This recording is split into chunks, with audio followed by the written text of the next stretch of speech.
رسوله الكريم أما بعد أعوذ بالله من الشيطان الرجيم بسم الله الرحمن الرحيم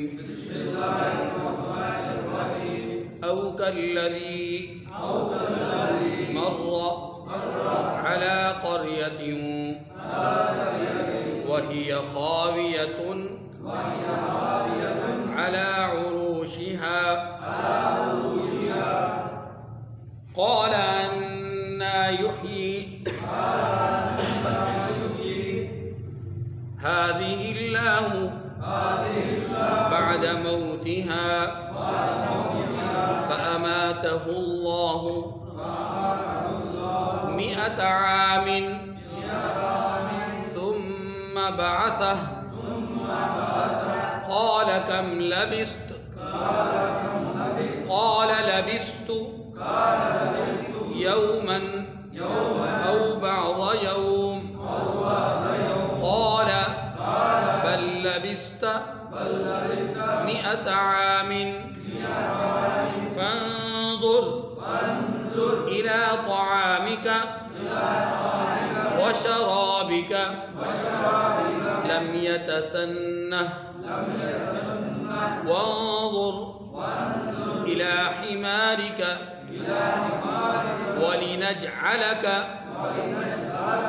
آية للناس وانظر إلى العظام كيف ننشزها ثم نكسوها لحما فلما تبين له قال أعلم أن الله على كل شيء قدير صدق اللہ العظیم۔ سورۃ البقرہ کی آیت نمبر 259 ہم نے تلاوت کی ہے۔ اس آیت کریمہ میں اللہ تبارک و تعالی نے گزشتہ مضمون کو تھوڑا آگے بڑھایا ہے۔ مضمون یہ تھا کہ اللہ اپنے دوستوں کی مدد فرماتا ہے، انہیں نور کی طرف لے کر آتا ہے اندھیروں سے۔ گویا پچھلے درس میں ہمارے سامنے یہ بات آئی تھی کہ ایک ہے اللہ کے ولی اور ایک ہیں شیطان کے دوست۔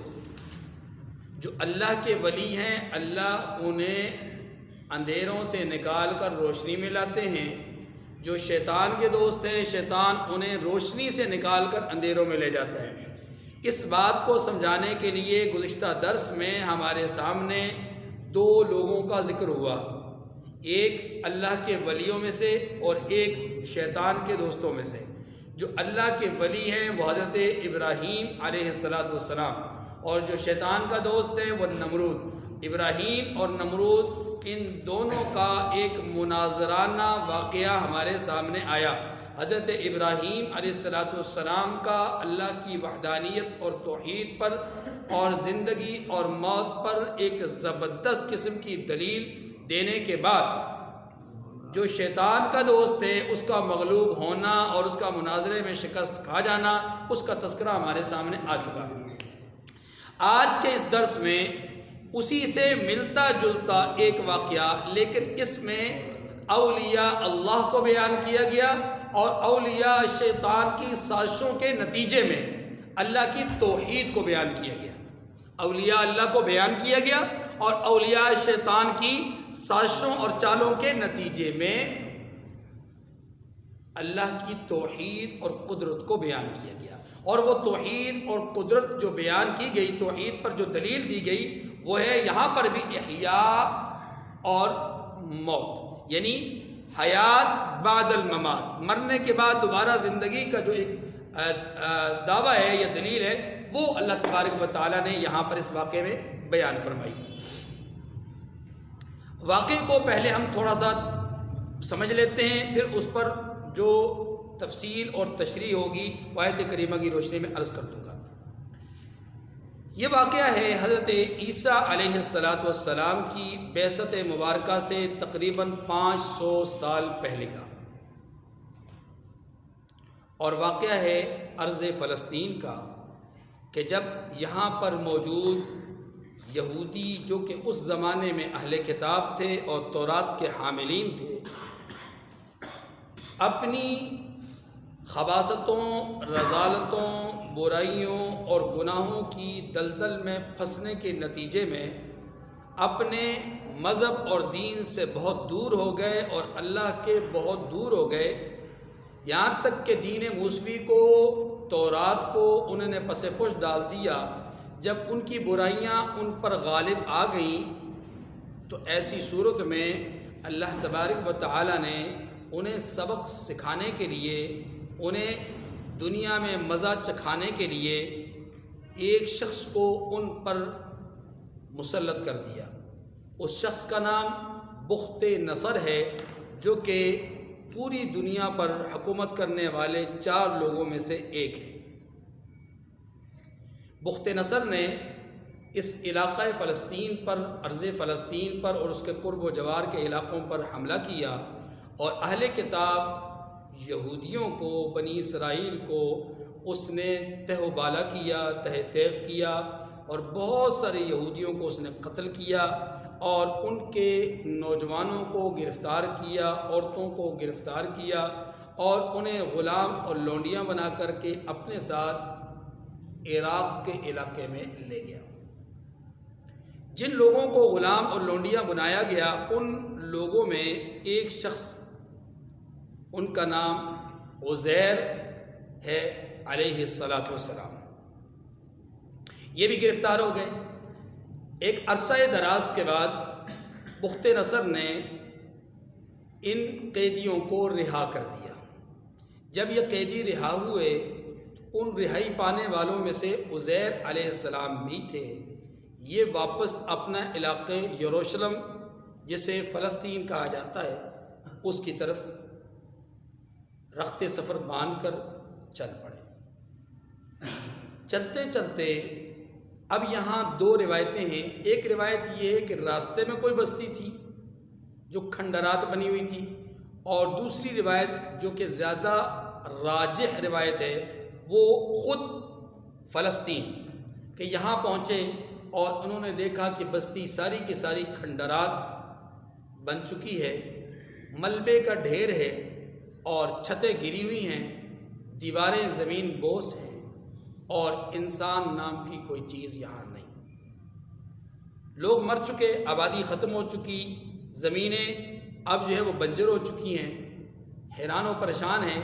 اسی پریشانی کے عالم میں، اسی حیرانگی کے عالم میں دل میں ایک عجیب سا خیال اور عجیب سی تمنا جاگ اٹھی، انا یحیی ھذہ اللہ بعد موتہا، یہ بستی یا بستی میں رہنے والے لوگ مرنے کے بعد دوبارہ زندہ کیسے ہوں گے؟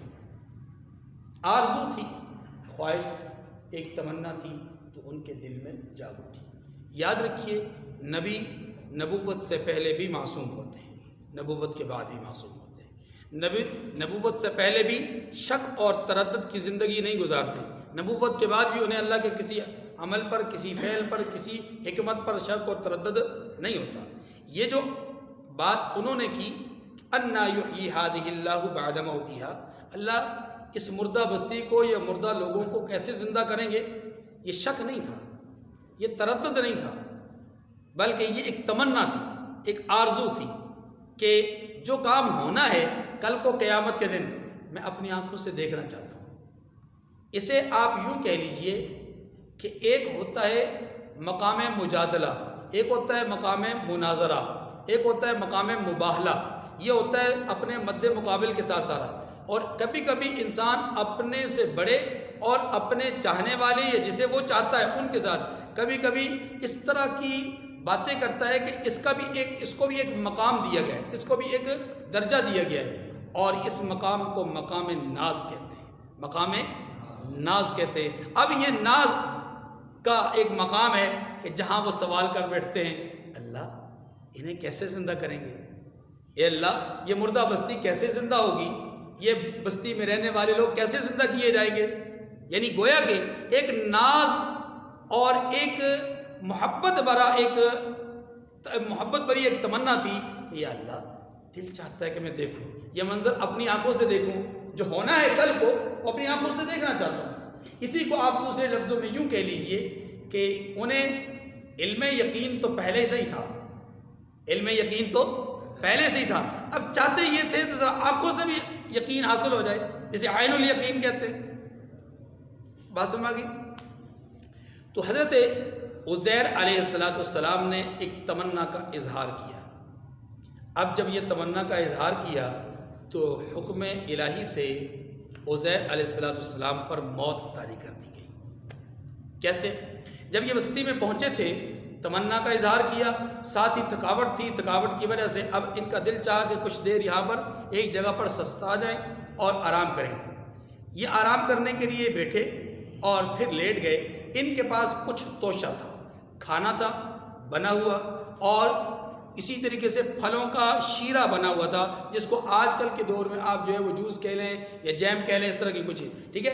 اور ایک تھا انجیر کی ایک ٹوکری تھی، وہ بھی ان کے پاس تھی. اب تین چیزیں تھیں، کھانا، شیرہ اور انجیر کی ٹوکری. یہ تو تھی وہ چیزیں جو ان کی خورد و نوش کے سامان کا تھا.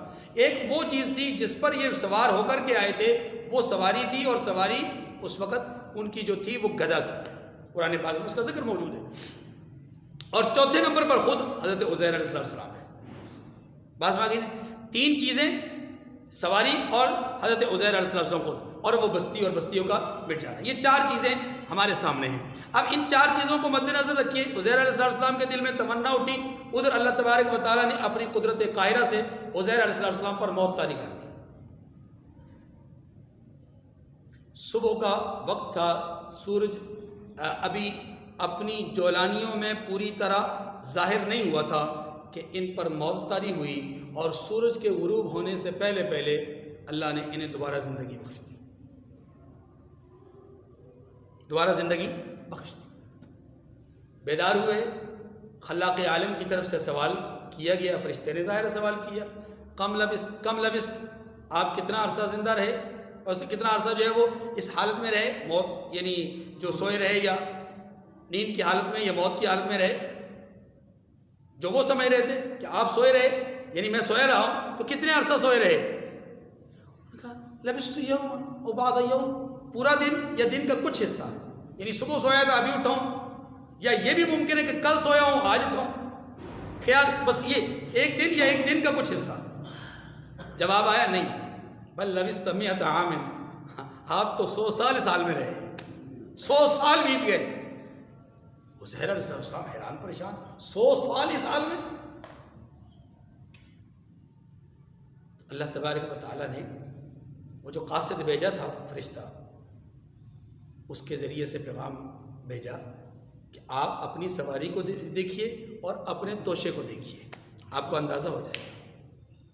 اب یہاں اللہ نے اپنی قدرت کا ایک اور نمونہ دکھایا، اور وہ کیا تھا کہ وہ جو توشہ تھا جسے چند گھنٹوں میں خراب ہو جانا چاہیے دھوپ کی تپش میں، جسے ہم سالن کہتے ہیں، شیرہ کہتے ہیں، یہ چیزیں، اور انجیر کو چند گھنٹوں میں سکڑ جانا چاہیے.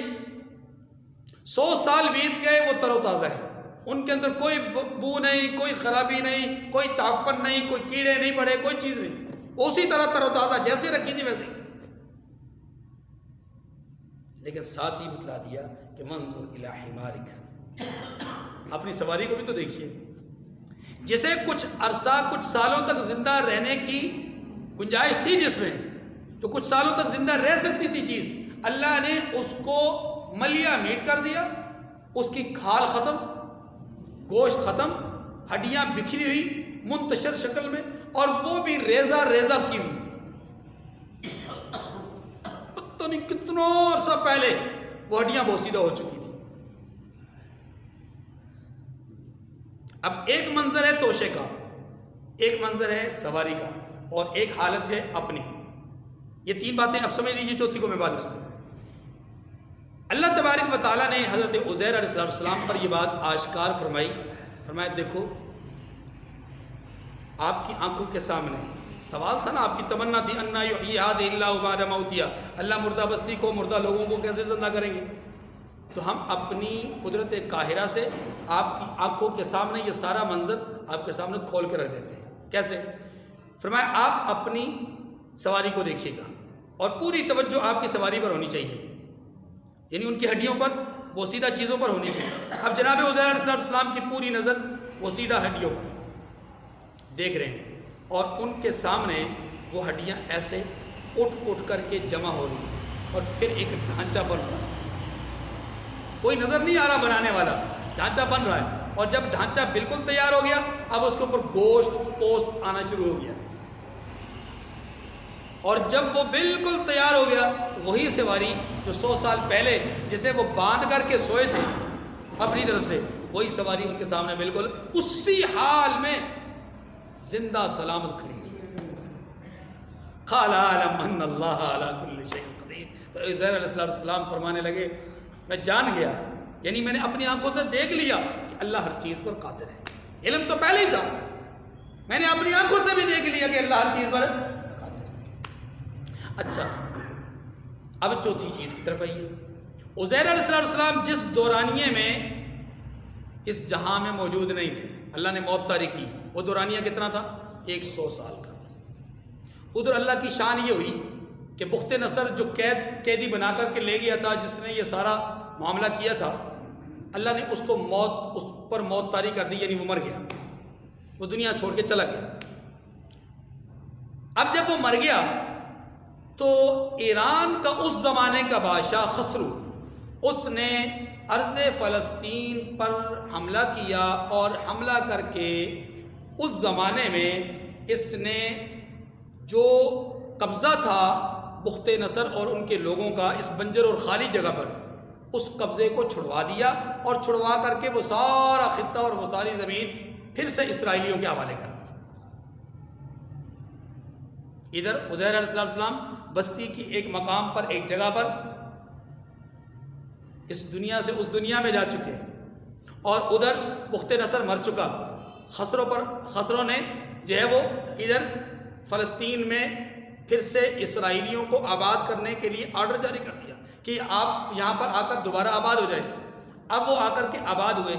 30 سالوں کے اندر اندر فلسطین پھر ایک اسی طرح آباد شہر بن گیا جیسا کہ وہ کئی سال پہلے بخت نصر کے حملے سے پہلے آباد اور شاد تھا۔ عزیر علیہ السلام جب بیدار ہوئے تھے، انہیں اپنے ارد گرد کا ماحول عجیب و غریب نظر آیا۔ پہلے تو انہیں سواری دکھلائی گئی، ان کا توشہ دکھلایا گیا، پھر خود ان کا وجود ان پر دلیل تھا، اور پھر چوتھی بات بتلائی گئی کہ آپ اب بستی کا رخ کیجئے۔ جب آپ نے بستی کا رخ کیا تو بستی آباد تھی، شاد تھی۔ جس بستی کو وہ ویران، کھنڈر اور ملبے تلے دبی ہوئی بستی سمجھ رہے تھے، اب وہ ان کے سامنے بالکل آباد اور شاد تھی۔ حیران اور پریشان ہو گئے۔ تب اللہ تبارک و تعالیٰ کی قدرت قاہرہ سے اور قدرت ظاہرہ اور باطنہ سے اللہ تبارک و تعالیٰ نے ان پر اس بات کو بالکل کھول دیا کہ واقعی اللہ تبارک و تعالیٰ ہر چیز پر قادر ہیں، ہر چیز پر قادر ہے۔ اور اس منظر کو انہوں نے اپنی آنکھوں سے دیکھ لیا۔ علم تو پہلے ہی تھا، یقین عین یعنی عین الیقین اب انہیں حاصل ہو گیا، اور یہ صرف عین الیقین ہی نہیں بلکہ اگر یوں کہا جائے انہیں حق الیقین بھی حاصل ہو گیا، کیونکہ حق الیقین کہتے ہی اس کو ہیں کہ وہ معاملہ جو خود اپنی ذات پر بیتا ہو، خود ان پر وہ معاملہ بیت چکا تھا کہ 100 سال تک اس جہاں میں نہیں تھے۔ تو اس سارے واقعہ سے، اس ساری تفصیل سے اللہ تبارک و تعالیٰ نے ایک بات سمجھائی ہے، اور وہ بات کیا سمجھائی ہے کہ میں وحدہ لا شریک ہوں، جب چاہتا ہوں، جو چاہتا ہوں، جیسا چاہتا ہوں کر کے دکھاتا ہوں۔ چاہوں تو عرشوں سے فرشوں پہ پٹخا کے رکھ دوں۔ اشارہ سمجھ گئے نا؟ اشارہ سمجھ گئے کہ شیطان کو کہ کہا کہ دفع ہو جا، ان علیک لعنتی الی یوم الدین، قیامت تک تجھ پر میری لعنت برستی رہے گی۔ یہ ہے اللہ کی قدرت، یہ اللہ کی قدرت کہ اس کی ساری ریاستیں، ساری عبادتیں، سب کچھ رائے گاں ہو گیا۔ اور کیا کہا گیا علیک لعنتی الی یوم الدین، تجھ پر قیامت تک لعنت برستی رہے گی، دفع ہو جا۔ اب تیرے لیے پستی ہی پستی ہے، بلندی نہیں، بلندی کا سوچنا بھی نہیں۔ اور پھر چاہے تو سوشل بائیکاٹ کرنے والوں، بیوی کے دنیا سے چلے جانے، چچا کے غم گسار چچا کے دنیا سے چلے جانے، اور تمام ظاہری اسباب اور ظاہری وسائل کے ختم ہو جانے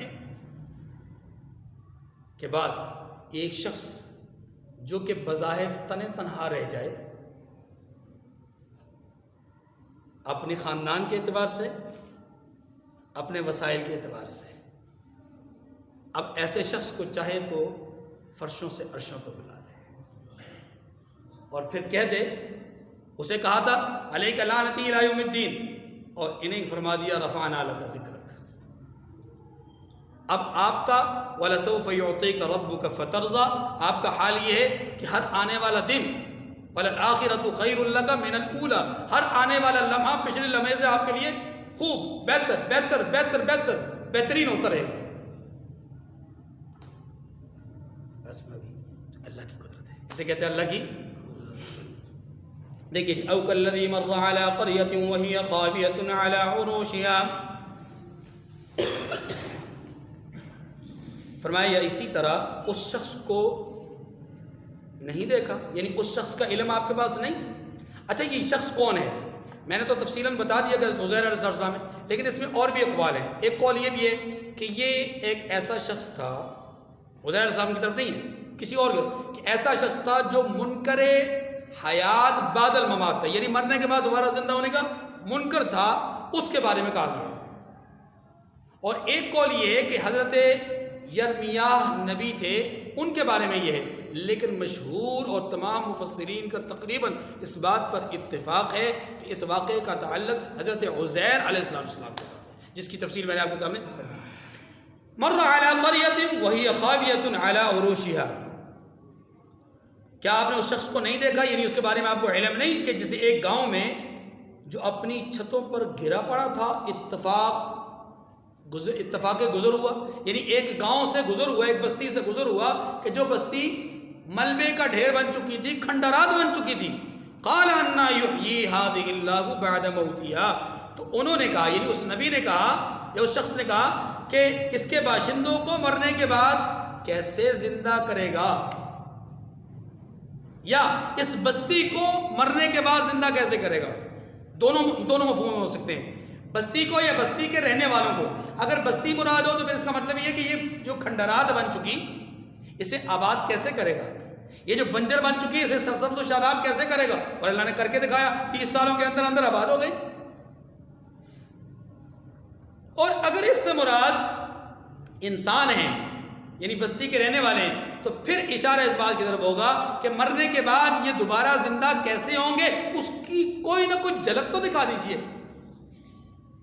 پہلے حیات و ممات پچھلے سبق میں ہمارے سامنے آیا، تو وہ حیات و ممات کو سمجھایا گیا ایک عقیدے اور نظریے کے طور پر، ایک حالت کے طور پر کہ حیات اور ممات اصل میں ہوتی کیا ہے، اس طرح سمجھایا گیا۔ اور اب جو سمجھایا گیا حیات اور ممات کو، یہ برزخ کے اعتبار سے نہیں بلکہ میدان محشر کے اعتبار سے، قیامت کے اعتبار سے سمجھایا گیا کہ جناب یہ جو موت کے بعد دوبارہ اٹھائے جائیں گے، یہ عالم برزخ کے بعد، یعنی اس دنیا سے گزرنے کے بعد جو مقام آنا ہے، اس مقام کو مقام برزخ کہتے ہیں۔ اس کے بعد کا جو منظر ہوگا اس مقام کو مقام محشر کہتے ہیں یا عالم قیامت کہتے ہیں۔ اس قیامت والے دن ان کو اٹھایا جائے گا۔ تو کیسے اٹھایا جائے گا؟ سوال یہ تھا کہ اے اللہ کیسے اٹھائیں گے آپ، اس کی کوئی جھلک تو دکھا دیجیے۔ اللہ تبارک و تعالیٰ نے اس کی پھر جھلک دکھائی، فَأَمَاتَهُ اللَّهُ مِئَةَ عَامٍ ثُمَّ بَعَثَهُ، پھر اللہ تبارک و تعالیٰ نے ان کی روح کو قبض کر لیا۔ دیکھیے یہاں کچھ لوگوں نے یہ سمجھا کہ فَأَمَاتَهُ اللَّهُ کا معنی ہے ان کو اللہ نے سلا دیا، نہیں، سلایا نہیں، یہاں اللہ نے ان پر موت طاری کی۔ کیا طاری کی؟ بات سمجھانی تھی نا جی، موت طاری کی۔ اور اللہ کی قدرت سے کوئی بعید نہیں ہے، اللہ نے کئی بار ایسا کیا کہ مردوں کو زندہ کیا، فَأَمَاتَهُ اللَّهُ مِئَةَ عَامٍ ثُمَّ بَعَثَهُ، پھر اللہ نے ان کی روح قبض کر لی 100 برس تک اور انہیں اسی حالت میں رکھا، پھر ان کو زندہ کر دیا، پھر ان کو جلا اٹھایا یعنی زندہ کر دیا۔ قَالَ كَمْ لَبِثْتَ، جب وہ زندہ ہو گئے تو سوال کیا کم لبثت، آپ کتنا عرصہ رہے، یعنی حالت موت میں کتنا عرصہ رہے؟ قال لبثت یوما او بعد یوم، تو انہوں نے جواب دیا کہ ایک دن یا اس سے بھی کم۔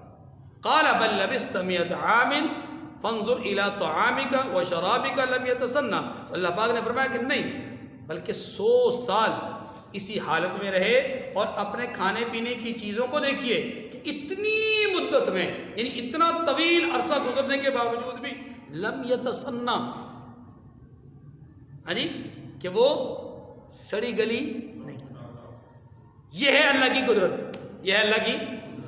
آپ دیکھیں نا ابھی گرمیاں شروع ہو رہی ہیں تو جیسے جیسے گرمی بڑھتی جائے گی گھروں میں چیزیں خراب ہونا شروع ہوتی جائیں گی، بلکہ بعض حالات میں تو ایسا ہوتا ہے کہ فریج میں رکھی ہوئی چیزیں بھی خراب ہو جاتی ہیں، فریج میں رکھی ہوئی چیزیں بھی خراب ہو جاتی ہیں، اور خصوصاً پاکستان میں تو زیادہ خراب ہو جاتی ہیں۔ آپ جانتے ہیں کیوں خراب ہوتی ہے زیادہ؟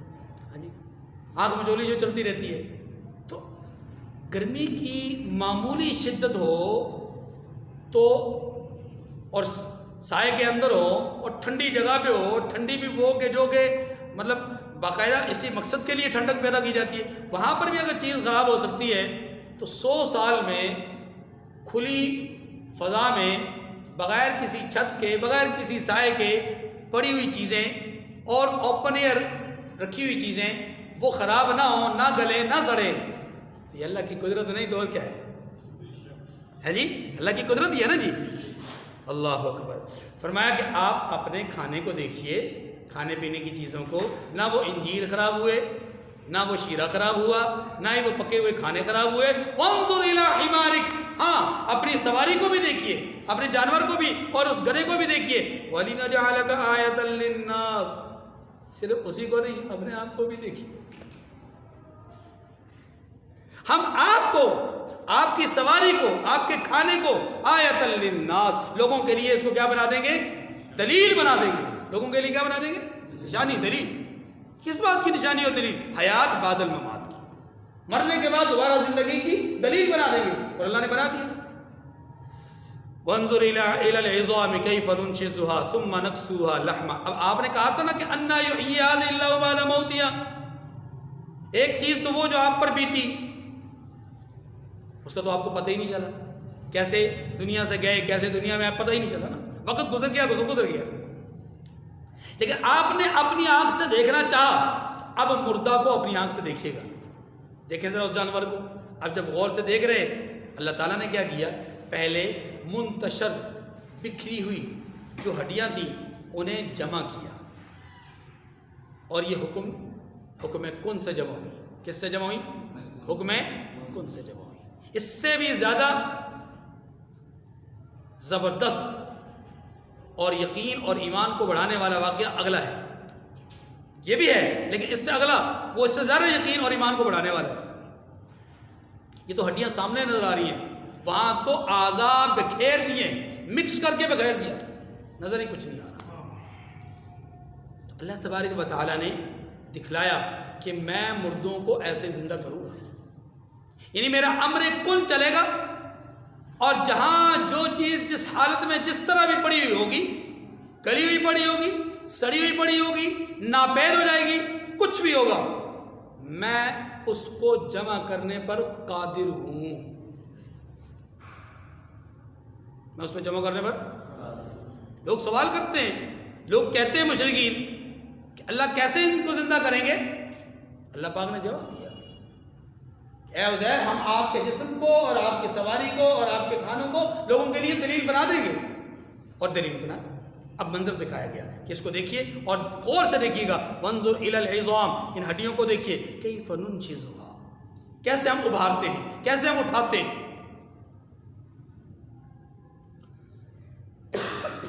ثم نکسوها لحما، پھر ان پر گوشت پوست کیسے چڑھاتے ہیں۔ اللہ تعالیٰ نے ان ہڈیوں کو جمع کروایا، ان کا ڈھانچہ بنا، ڈھانچہ بننے کے بعد اب گوشت ان کے سامنے چڑھ رہا ہے۔ اور اس کے اوپر کھال آ گئی. اب جب کھال آئی پھر اللہ نے اپنی قدرت سے اس میں روح ڈالی اور وہ اسی طرح جیتا جاگتا سلامت جانور جو کہ سواری والا پہلے تھا گدھا. اس سے ایک بات یہ بھی سمجھ لیجئے کہ گدھا ایک سواری ہے اور باقاعدہ سواری ہے. ہمارے ہاں اس کو اب لوگ معیوب سمجھتے ہیں اس پر بیٹھنا، لیکن یاد رکھیے رحمت دو عالم صلی اللہ علیہ وسلم نے اس جانور پر سواری کی ہے.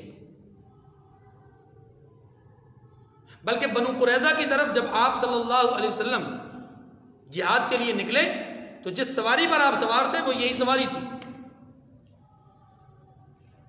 آپ علیہ السلام نے خچر پر بھی سواری کی ہے، اونٹ پر بھی سواری کی ہے، آپ نے گھوڑے پر بھی سواری کی ہے اور آپ نے براق پر بھی سواری کی ہے. ہاں جی، کائنات کی سب سے تیز ترین سواری کائنات کی، نہ اس سے پہلے کبھی وہ تیز سواری اس پہ کوئی سوار ہو سکا، نہ اس سے زیادہ تیز سواری پر اس کے بعد کوئی سوار ہو سکے گا. یہ رحمت کائنات صلی اللہ علیہ وسلم کی خصوصیت ہے کہ آپ براق پر بھی سوار ہوئے. آپ براق پر بھی، اور براق کیا تھا؟ براق کیا جانور تھا؟ اللہ اکبر. نگاہ انسانیت جہاں پڑتی، جہاں نگاہ پڑتی، لمحے بھر میں وہاں پہنچ جاتی. یہاں موجود نگاہ جہاں تک نگاہ پڑ رہی ہے کھلے میدان میں، بندہ یہاں سامنے تو دیوار ہے نا، کھلے میدان میں انسان کی نگاہ کہاں تک جاتی ہے؟ او تو حد نگاہ آخر. تو روایات میں آتا ہے کہ اس سواری کا اگلا قدم اس دیکھنے والے کی نگاہ کی انتہا پہ ہوتا تھا. یہی تو وجہ ہے کہ لمحے بھر میں مسجد حرام سے مسجد اقصی، پھر انشاءاللہ جمعے میں تفصیل سے بات کریں گے. تو فرمایا وانظر الی حمارک ولنجعلک آیۃ للناس، وانظر الی العظام، ہڈیوں کی طرف دیکھیے، کیف ننشزها، کیسے ہم انہیں جمع کرتے ہیں، ثم نکسوها لحما، پھر ان پر گوشت پوست کو کیسے چڑھاتے ہیں. فلما تبین له، جب حضرت عزیر علیہ السلام پر یہ ان واقعات کو اللہ نے کھول دیا، فلما تبین له، جب حضرت عزیر پر ان واقعات کو کھول دیا، ان کا مشاہدہ کروا دیا، قال تو فرمانے لگے اعلم ان اللہ علی کل شیء قدیر، کہ میں یہ یقین کرتا ہوں کہ اللہ ہر چیز پر قادر ہے. تو سوال پیدا ہوتا ہے کہ کیا عزیر علیہ السلام کو پہلے یقین نہیں تھا؟ تو جواب میں پہلے بھی دے چکا ہوں کہ یقین پہلے بھی تھا، لیکن پہلے کا جو یقین تھا وہ علم الیقین تھا. اب جو یقین آیا وہ عین الیقین، حق الیقین. عین الیقین آنکھ سے دیکھنا، حق الیقین خود پر بیتنا. تو خود پر بھی بیتا، آنکھ سے بھی دیکھا، تو اب یقین کا ایک اور درجہ حاصل ہو گیا، یقین کا ایک اور درجہ حاصل ہو گیا. مثلا آپ کو کوئی آدمی کہتا ہے کہ فلاں ایک چیز ہے، فلاں ایک آلہ ہے، اور اس آلے میں حساب کتاب حاجی بڑا آسانی سے ہو جاتا ہے. آپ کوئی بھی چیز اس میں ڈالیے، وہ آن فان جو ہے وہ ہر چیز کے حصے بکھرے کر دے گا اور پورا کرے گا، اس میں کوئی غلطی نہیں ہوتی. جیسے آپ کمپیوٹر کہتے ہیں، ہاں جی، آپ اس میں کوئی چیز ڈالیے وہ آپ کو سارا کچھ کر کے. آپ نے پہلی دفعہ سنا، کبھی کمپیوٹر کو دیکھا نہیں، استعمال نہیں کیا، آپ نے سنا اور سنانے والا بااعتماد آدمی ہے، آپ کو یقین ہو گیا، علمی اعتبار سے آپ کو یقین ہو گیا کہ واقعی دنیا میں ایسی کوئی چیز موجود ہے. لیکن جب تک آپ اپنی آنکھ سے نہیں دیکھ لیتے تو آپ کے یقین کی وہ کیفیت پیدا نہیں ہو سکتی. علم الیقین تو ہے لیکن آنکھ سے دیکھنا چاہتے ہیں. جو ہی آپ نے اپنی آنکھ سے دیکھا تو آپ کی کیفیت ہی بدل گئی. آپ نے سنا کہ دنیا میں اونچے پہاڑ ہوتے ہیں، سیالکوٹ میں رہتے ہوئے آپ کو کوئی پتہ نہ چل سکا، آپ باہر نکلے نہیں، ٹی وی آپ نے دیکھا نہیں، ہاں جی، کوئی ویڈیو آپ نے دیکھی نہیں، اور آپ پتہ ہی نہیں پہاڑ کیا چیز ہوتی ہے. لیکن آپ کو آپ کے کچھ دوست لے گئے اور پہاڑی علاقے میں سیر و تفریح کے لیے، آپ کو جب پہاڑ میں کہا گیا جناب یہ ذرا نگاہ کو اٹھائیے نا آسمان کی طرف، تو یہ جو اونچی چیز آپ کو نظر آ رہی ہے اس کو پہاڑ کہتے ہیں. اب اس کے اوپر چڑھنا ہے، پیدل چڑھنا ہے. تو جب آپ 4 قدم چلتے ہیں اور آپ کی سانس پھولتی ہے تو پھر آپ کو پتہ چلتا ہے ہاں پہاڑ بھی کوئی چیز ہے. ہاں جی، اللہ تعالی ہم سب کو سمجھنے کی توفیق کامل نصیب فرمائے. وآخر دعوانا ان الحمد للہ رب العالمین.